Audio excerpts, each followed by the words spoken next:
Pela terceira vez, compareço a este Congresso Nacional para agradecer ao povo brasileiro o voto de confiança que recebemos. Renovo o juramento de fidelidade à Constituição da República, junto com o vice-presidente Geraldo Alckmin e os ministros que conosco vão trabalhar. Se estamos aqui hoje, é graças à consciência política da sociedade brasileira e à frente democrática que formamos ao longo desta histórica campanha eleitoral. Foi a democracia a grande vitoriosa nesta eleição, superando a maior mobilização de recursos públicos e privados que já se viu, as mais violentas ameaças à liberdade do povo, a mais abjeta campanha de mentiras e de ódio tramada para manipular e constranger o eleitorado brasileiro. Nunca os recursos do Estado foram tão desvirtuados em proveito de um projeto autoritário de poder. Nunca a máquina pública foi tão desencaminhada dos controles republicanos. Nunca os eleitores foram tão constrangidos pelo poder econômico e por mentiras disseminadas em escala industrial. Apesar de tudo, a decisão das urnas prevaleceu, graças a um sistema eleitoral internacionalmente reconhecido por sua eficácia na captação e apuração dos votos. Foi fundamental a atitude corajosa do Poder Judiciário, especialmente do Tribunal Superior Eleitoral,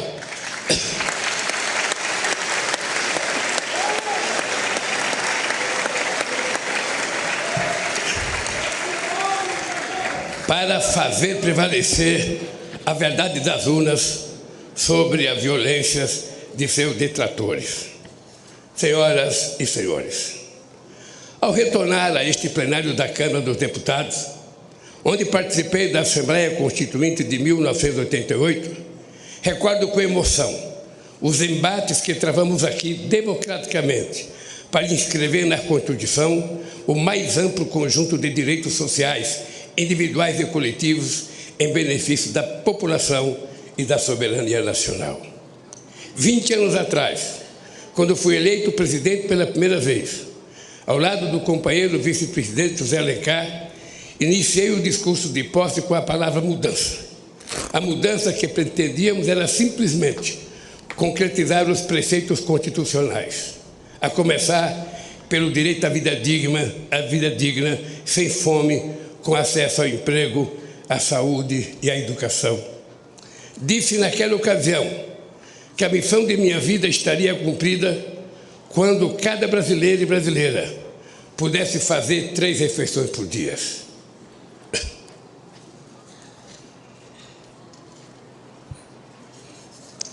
Ter de repetir este compromisso no dia de hoje, diante do avanço da miséria e do regresso da fome que havíamos superado, é o mais grave sintoma da devastação que se impôs ao país nos anos recentes. Hoje, nossa mensagem ao Brasil é de esperança e reconstrução. O grande edifício de direitos, de soberania e de desenvolvimento que essa nação levantou a partir de 1988 vinha sendo sistematicamente demolido nos anos recentes. É para reerguer este edifício de direitos e valores nacionais que vamos dirigir todos os nossos esforços.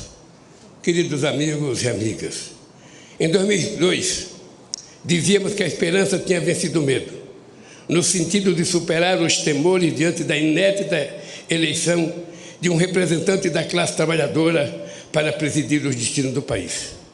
Em 8 anos de governo, deixamos claro que os temores eram infundados. Do contrário, não estaríamos aqui novamente. Ficou demonstrado que um representante da classe trabalhadora podia, sim, dialogar com a sociedade para promover o crescimento econômico de forma sustentável em benefício de todos, especialmente dos mais necessitados. Ficou demonstrado que era possível, sim, governar este país com a mais ampla participação social, incluindo os trabalhadores e os mais pobres no orçamento e nas decisões do governo.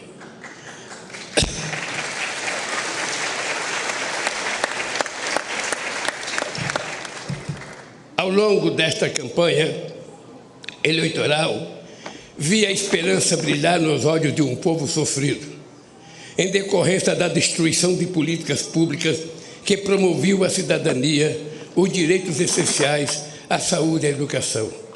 Vi o sonho de uma pátria generosa que ofereça oportunidades a seus filhos e filhas em que a solidariedade ativa seja mais forte que o individualismo cego. O diagnóstico que recebemos do governo de transição de governo é estarrecedor. Esvaziar os recursos da saúde, desmontar a educação, a cultura, a ciência e tecnologia, destruir a proteção do meio ambiente, não deixar os recursos para a merenda escolar, a vacinação, a segurança pública, a proteção às florestas e a assistência social, desorganizar a governança da economia, dos financiamentos públicos, do apoio às empresas, aos empreendedores e ao comércio externo, dilapidar as estatais e os bancos públicos, entregar o patrimônio nacional. Os recursos do país foram rapinados para saciar a estupidez dos rentistas de acionistas privados nas empresas públicas. É sobre estas terríveis ruínas que assumo o compromisso de, junto com o povo brasileiro, reconstruir o país e fazer novamente um Brasil de todos e para todos. Eu queria dizer aos deputados e senadores que o resultado da nossa transição, que foi coordenada pelo companheiro Alckmin, será enviada a cada deputado, a cada senador, a cada ministro da Suprema Corte, a cada ministro do Tribunal Superior Eleitoral, a cada ministro do Poder Judiciário, a cada universidade, a cada central sindical, para que as pessoas saibam como é que nós encontramos esse país e cada um faça a sua avaliação. Senhoras e senhores, diante do desastre orçamentário que recebemos, apresentamos ao Congresso Nacional proposta que nos permitiu apoiar a imensa camada da população que necessita do Estado para simplesmente sobreviver. Quero agradecer à Câmara e ao Senado pela sensibilidade frente às urgências do povo brasileiro. Resisto à atitude extremamente irresponsável do Supremo Tribunal Federal e do Tribunal de Contas da União frente às situações que distorciam a harmonia dos poderes. Fiz assim fiz, porque não seria justo nem correto pedir paciência para quem tem fome. Nenhuma nação se ergueu nem poderá se erguer sobre a miséria do seu povo. Os direitos e interesses da população, o fortalecimento da democracia e a retomada da soberania nacional serão os pilares de nosso governo. Esse compromisso começa pela garantia de do programa Bolsa Família renovado, mais forte e mais justo, para atender a quem mais necessita. Nossas primeiras ações visam resgatar da fome 33 milhões de pessoas e resgatar da pobreza mais de 100 milhões de brasileiros e brasileiras que suportaram a mais dura carga do projeto de destruição nacional que hoje se encerra. Senhoras e senhores, esse processo eleitoral também foi caracterizado pelo contraste entre distintas visões de mundo. A nossa, centrada na solidariedade e na participação política e social para a definição democrática dos destinos do país. A outra, no individualismo, na negação da política, na destruição do Estado em nome de supostas liberdades individuais. A liberdade que sempre defendemos é a de viver com dignidade, com pleno direito de expressão e manifestação e, sobretudo, de organização. A liberdade que eles pregam é a de oprimir o vulnerável, massacrar o oponente e impor a lei do mais forte acima das leis da civilização. O nome disso é barbárie.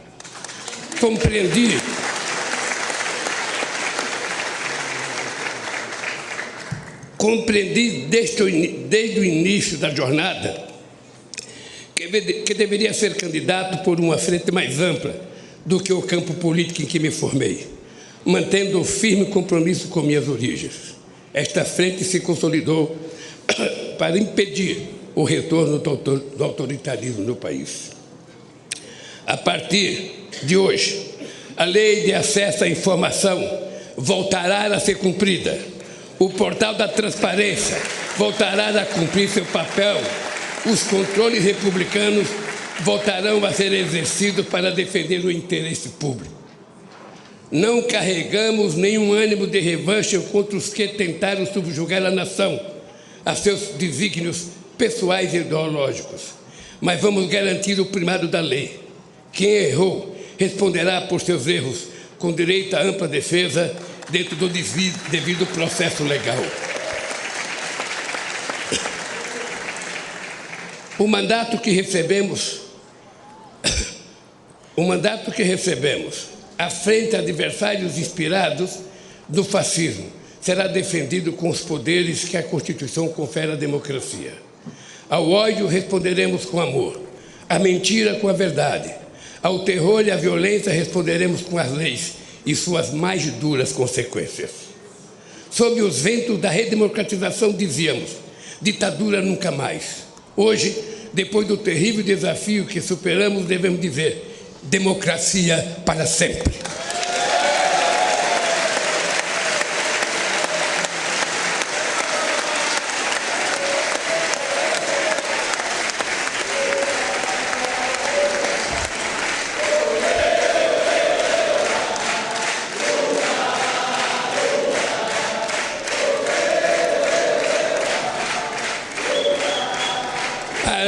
Para confirmar estas palavras, teremos de reconstruir em bases sólidas a democracia em nosso país.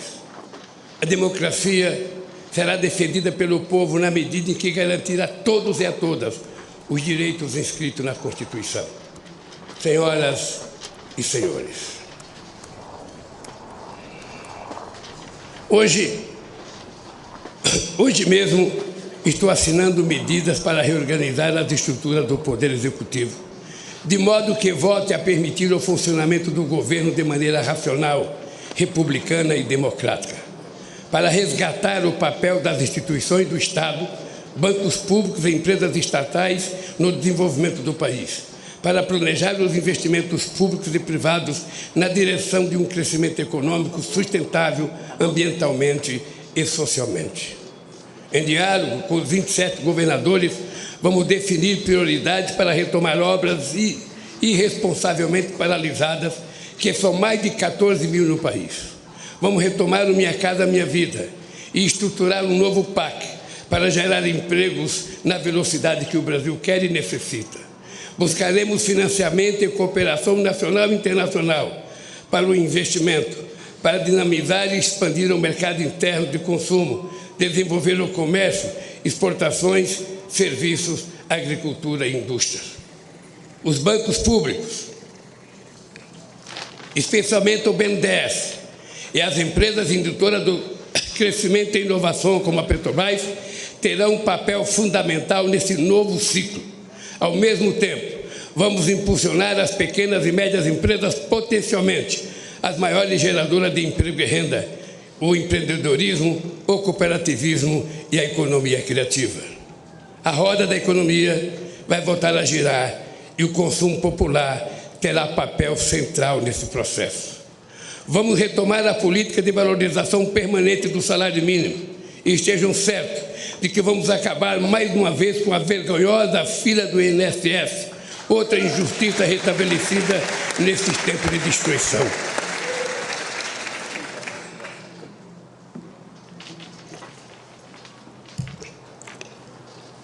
Vamos dialogar de forma tripartite, governo, centrais sindicais e empresariais, sobre uma nova legislação trabalhista, garantir a liberdade de empreender ao lado da proteção social é um grande desafio nos tempos de hoje. Senhoras e senhores, o Brasil é grande demais para renunciar ao seu potencial produtivo. Não faz sentido importar combustíveis, fertilizantes, plataforma de petróleo, microprocessadores, aeronaves e satélites. Temos capacidade técnica, capitais e mercado em grau suficiente para retomar a industrialização e a oferta de serviços em nível competitivo. O Brasil pode e deve figurar na primeira linha da economia global. Caberá ao Estado articular a transição digital e trazer a indústria brasileira para o século XXI, com uma política industrial que apoie a inovação, estimule a cooperação público-privada, fortaleça a ciência e tecnologia e garanta acesso a financiamentos com custos adequados. O futuro pertencerá a quem investir na indústria do conhecimento, que será objeto de uma estratégia nacional planejada em diálogo com o setor produtivo, centros de pesquisa de universidades, junto com o Ministério da Ciência e Tecnologia e Inovação, os bancos públicos estatais, agências de fomento à pesquisa. Nenhum outro país tem as condições do Brasil para se tornar uma grande potência ambiental, a partir da criatividade da bioeconomia e dos empreendimentos da sociobiodiversidade. Vamos iniciar a transição energética e ecológica para uma agropecuária e uma mineração sustentáveis, uma agricultura familiar mais forte e uma indústria mais verde. Nossa meta é alcançar o desmatamento zero na Amazônia, a emissão zero de gás de efeito estufa na matriz energética.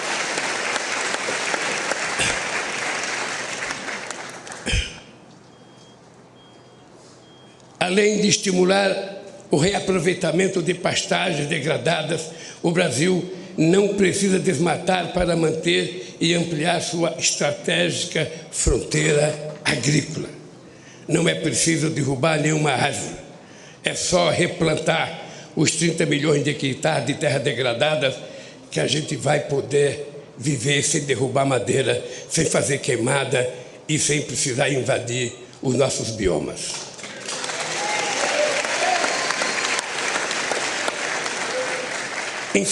Incentivaremos, sim, a prosperidade na terra, liberdade e oportunidade de criar, plantar e colher continuará sendo nosso objetivo. O que não podemos admitir é que seja uma terra sem lei. Não vamos tolerar a violência contra os pequenos, o desmatamento e a degradação do ambiente que tanto mal já fizeram ao nosso país. Esta é uma das razões, não a única, da criação do Ministério dos Povos Indígenas. Ninguém conhece melhor nossas florestas, nem é mais eficaz de defendê-la do que o que estava aqui desde tempos imemoriais. Cada terra demarcada é uma nova área de proteção ambiental. A estes brasileiros e brasileiras devemos respeito e com eles temos uma dívida histórica.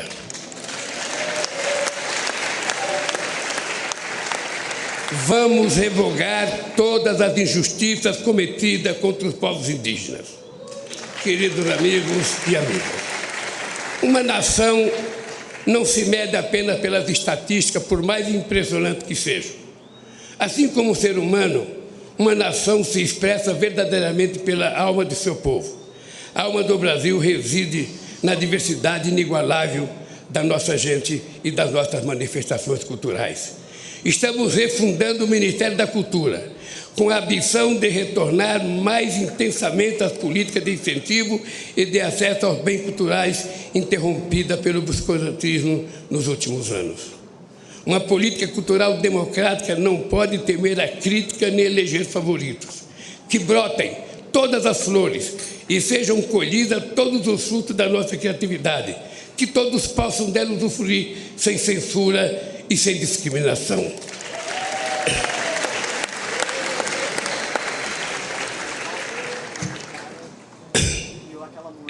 Não é admissível que negros e pardos continuem sendo a maioria pobre e oprimida de um país construído com o suor e sangue de seus ascendentes africanos. Criamos o Ministério da Promoção da Igualdade Racial para ampliar a política de cotas nas universidades e no serviço público, além de retomar as políticas voltadas para o povo negro e pardo na saúde, educação e cultura. É inadmissível que as mulheres recebam menos que os homens realizando a mesma função, que não sejam reconhecidas em um mundo político machista, que sejam assediadas impunemente nas ruas e no trabalho, que sejam vítimas de violência dentro e fora de casa. Estamos refundando também o Ministério das Mulheres para demolir esse castelo secular de desigualdade e preconceito.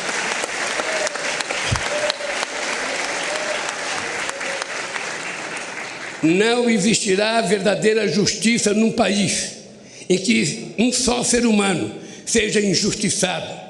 Caberá ao Ministério dos Direitos Humanos zelar e agir para que cada cidadão ou cidadã tenha seus direitos respeitados no acesso aos serviços públicos e particulares, na proteção frente ao preconceito ou diante da autoridade pública.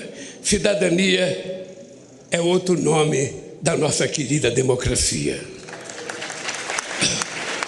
O Ministério da Justiça e da Segurança Pública atuará para harmonizar os poderes e entes federados no objetivo de promover a paz onde elas é mais urgente, nas comunidades pobres, no seio das famílias vulneráveis, ao crime organizado, às milícias e à violência. Venha ela de onde vier. Estamos revogando os criminosos decretos de ampliação de acesso a armas e munições que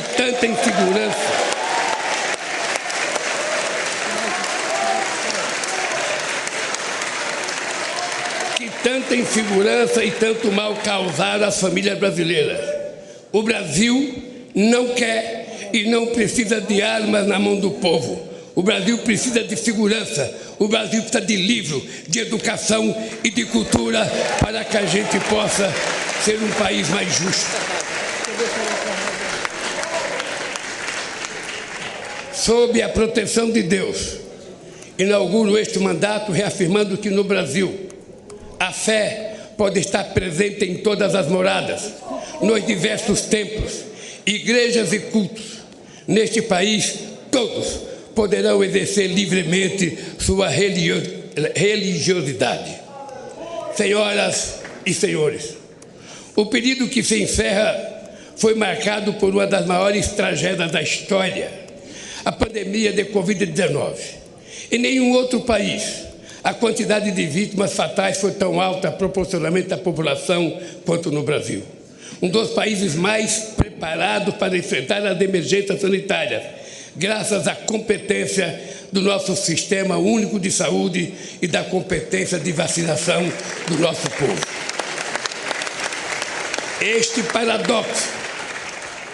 Este paradoxo só se explica pela atitude criminosa de um governo negacionista, obscurantista e insensível à vida. As responsabilidades por esse genocídio hão de ser apuradas e não devem ficar impunes.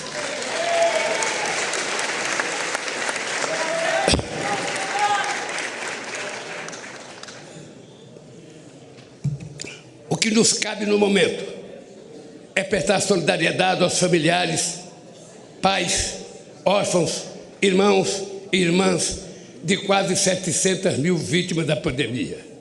O SUS é provavelmente a mais democrática das instituições criada pela Constituição de 88. Certamente por isso foi a mais perseguida desde então e foi também a mais prejudicada por uma estupidez chamada teto de gastos que haveremos de revogar.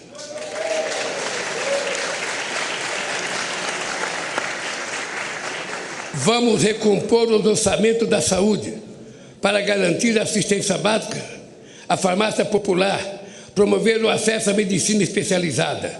Vamos recompor os orçamentos da educação, investir em mais universidades, no ensino técnico, na universalização do acesso à internet, na ampliação das creches e nos ensino público em tempo integral.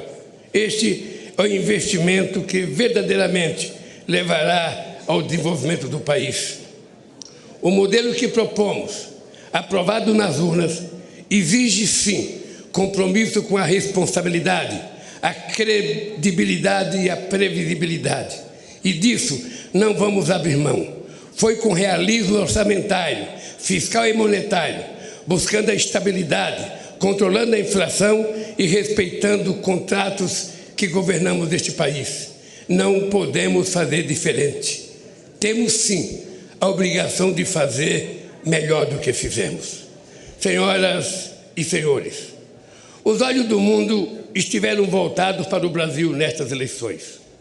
O mundo espera que o Brasil volte a ser um líder no enfrentamento à crise climática e um exemplo de país social e ambientalmente responsável, capaz de promover o crescimento econômico com distribuição de renda, combater a fome e a pobreza dentro do processo democrático.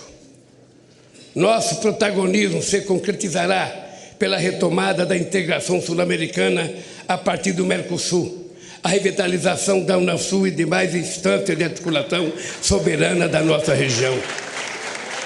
Sobre esta base, poderemos reconstruir o diálogo ativo e altivo com os Estados Unidos, a comunidade europeia, a China, os países do Oriente e outros atores globais, fortalecendo os BRICS e a cooperação com os países da África e rompendo o isolamento a que o país foi submetido nesses últimos tempos.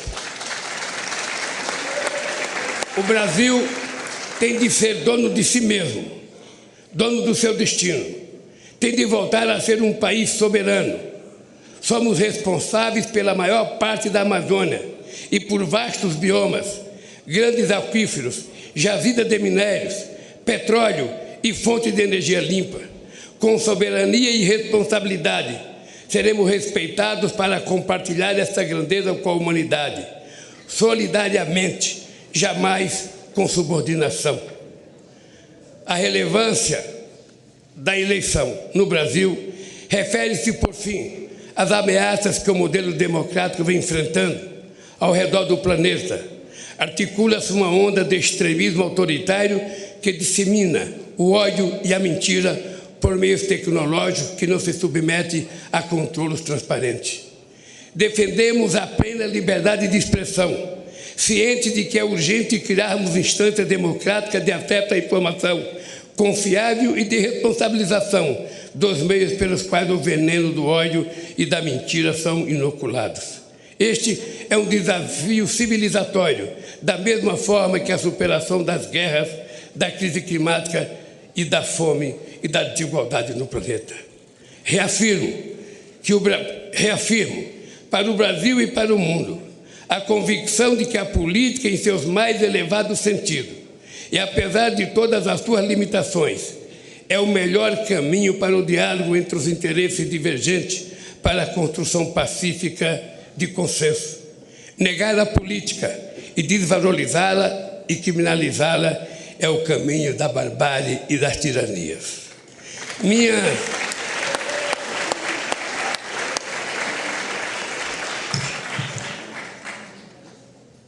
Minha mais importante missão, a partir de hoje, será honrar a confiança recebida e corresponder às esperanças de um povo sofrido, que jamais perdeu a fé no futuro, nem em sua capacidade de superar os desafios. Com a força do povo e as bênçãos de Deus, haveremos de reconstruir esse país. Viva a democracia! Viva o povo brasileiro! Muito obrigado, companheiros!